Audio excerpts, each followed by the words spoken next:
Olá, amigos e amigas, estamos de volta para mais um episódio da nossa série Pelos Caminhos do Evangelho, rogando a Jesus que siga nos inspirando na busca por compreender o seu Evangelho e nos dando forças para aplicá-lo na nossa vida, porque já temos compreendido que o Evangelho de Jesus é mesmo o roteiro mais seguro para uma vida harmonizada, para uma vida feliz, para uma vida plena. E hoje nós vamos falar sobre uma daquelas passagens do Evangelho que à primeira vista parece dissonar completamente de tudo que Jesus falou e fez. Algumas das falas do Mestre que são paradoxais, parecem contraditórias, mas a gente precisa buscar um entendimento mais amplo, porque às vezes nós lemos algumas das falas de Jesus sob uma perspectiva muito material, uma perspectiva muito rasteira. Mas nós não podemos trazer o Evangelho à nossa compreensão rasteira, às nossas perspectivas inferiores. Nós temos que buscar nos elevar à perspectiva mais sublime do Cristo. Nós temos que buscar nos alçar ao plano divino do Evangelho, porque é nessa busca de ascensão que nós também ascensionaremos, ou subiremos, evoluiremos o nosso espírito. Então, essa fala de Jesus está no capítulo 19 do Evangelho de Mateus, no versículo 29, e eu vou lê-lo aqui. E todo aquele que tiver deixado casas, ou irmãos, ou irmãs, ou pai, ou mãe, ou filhos, ou campos, por causa do meu nome, receberá o cêntuplo e herdará a vida eterna.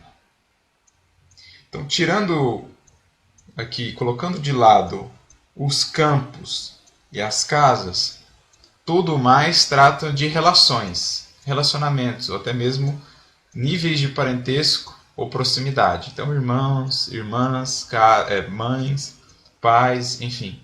Jesus está falando de relacionamentos. Mas essa frase, como falei, na boca de Jesus parece destoar de tudo aquilo que ele nos ensinou. Estaria Jesus, o Cristo de Deus, nos impelindo, nos instruindo a termos uma postura de negligência perante os nossos laços familiares, perante aqueles que convivem conosco sob o mesmo teto, sobre os seres queridos de nosso grupo familiar? Estaria mesmo o Cristo de Deus, o governador espiritual do orbe, o ser mais evoluído que já pisou nestas terras, nos orientando a negligenciar e a menosprezar a importância desses laços? Obviamente que não. E é por isso então que falávamos, não podemos analisar algumas das falas de Jesus sobre a nossa perspectiva rasteira. É preciso que busquemos um entendimento mais amplo, mais profundo. Porque Jesus, na sua condição de espírito puro, um espírito crístico, sabia muito bem da importância da família, dos laços familiares, na condição em que estamos, de evolução, como ela é o primeiro degrau, um degrau que nos impulsiona para um amor mais universal. A família é o primeiro reduto onde a criatura é convidada a não pensar mais apenas em si mesma. Porque a criatura que quiser viver em família, conviver em família, pensando apenas em si mesma, certamente se frustrará e muito sofrerá, causando sofrimento aos outros.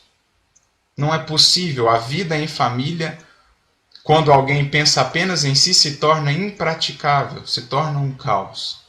Então ali, neste reduto abençoado, é onde nós aprendemos primeiramente a abrirmos mão de algumas coisas, a não pensarmos apenas em nós, para pensar em outras pessoas, em outros corações, buscando construir a felicidade e a harmonia desse grupo. Então é o primeiro reduto onde nós aprendemos a fraternidade. O que importa neste reduto não é nem tanto o padrão da família. Se segue um padrão dito normal ou se não, isso não importa. A composição, quais os membros, isso não é importante. O que importa ali são os laços criados entre aqueles seres que se propuseram a viver juntos. Então, seja qual for o padrão, já é uma escola abençoada de fraternidade, de vitória sobre o egoísmo. E é por isso, então, que na questão 774 do Livro dos Espíritos, os Espíritos vão dizer assim, Kardec, que através dos laços familiares quis Deus que os homens, as criaturas, começassem ou aprendessem a se amar como irmãos. E na questão seguinte, quando Kardec questiona qual a consequência, portanto, do afrouxamento desses laços para a sociedade? Uma recrudescência do egoísmo, é a resposta.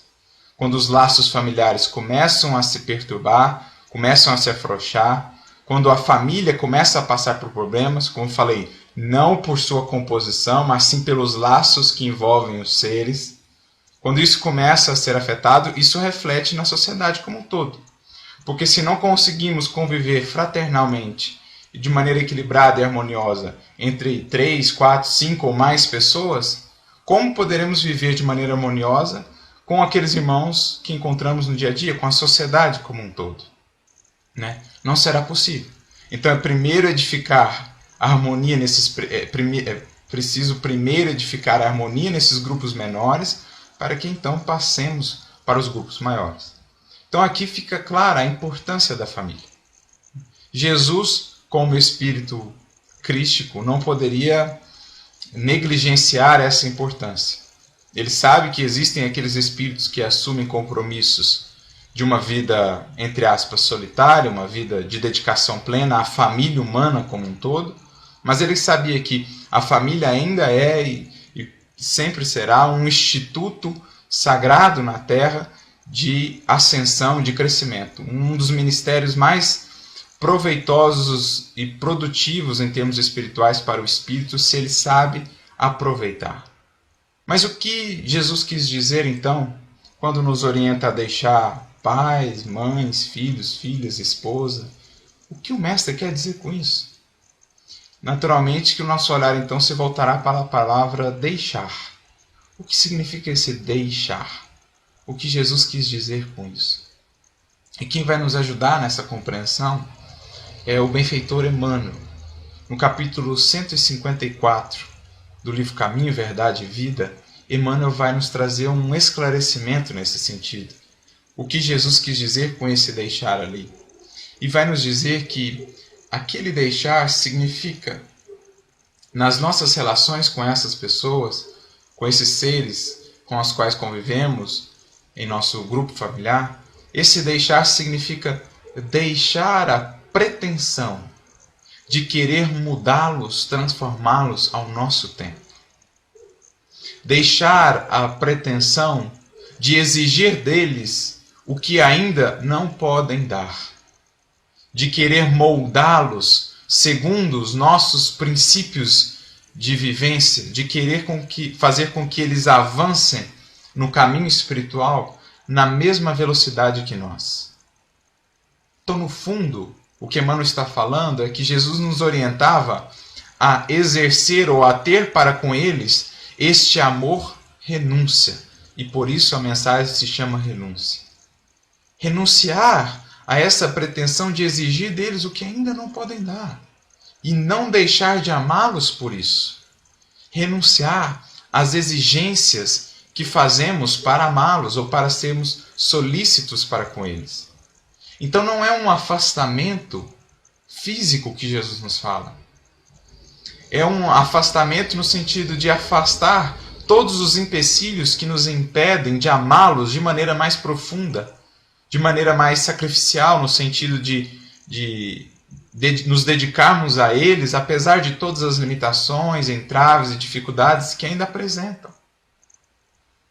Nos libertando também para que prossigamos o nosso caminho espiritual sem nos prendermos à condição deles.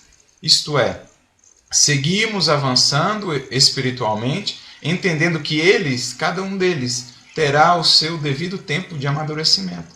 Porque muitas vezes o laço divino do amor, ainda muito contaminado pelo egoísmo, ao invés de se tornar esse laço flexível, mas inquebrantável em nossas vidas e em nossas relações, se torna um par de algemas.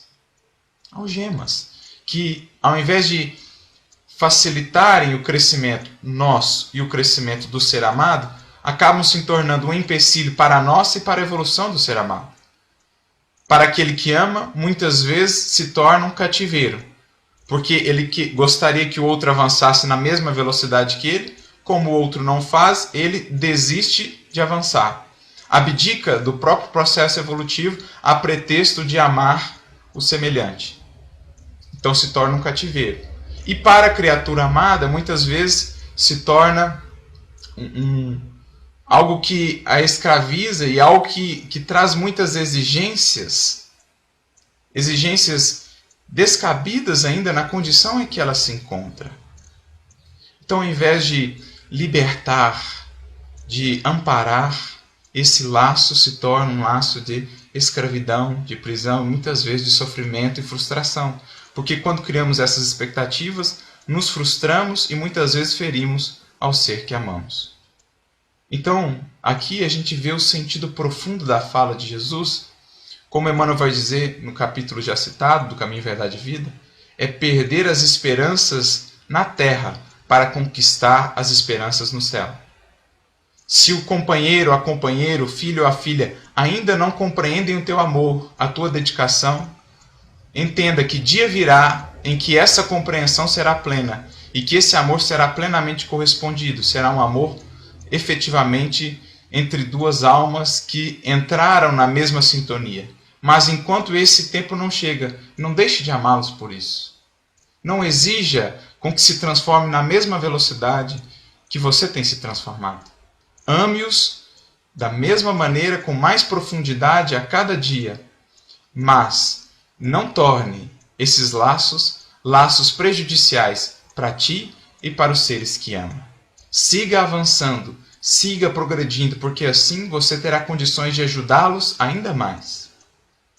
Não poderíamos deixar de nos lembrar do caso de Alcione, que mesmo amando muito o companheiro espiritual, seguiu avançando, seguiu progredindo e pôde ter recursos para melhor auxiliá-lo e certamente segue o auxiliando no seu processo evolutivo, mas não transformou esse laço em um laço de escravidão.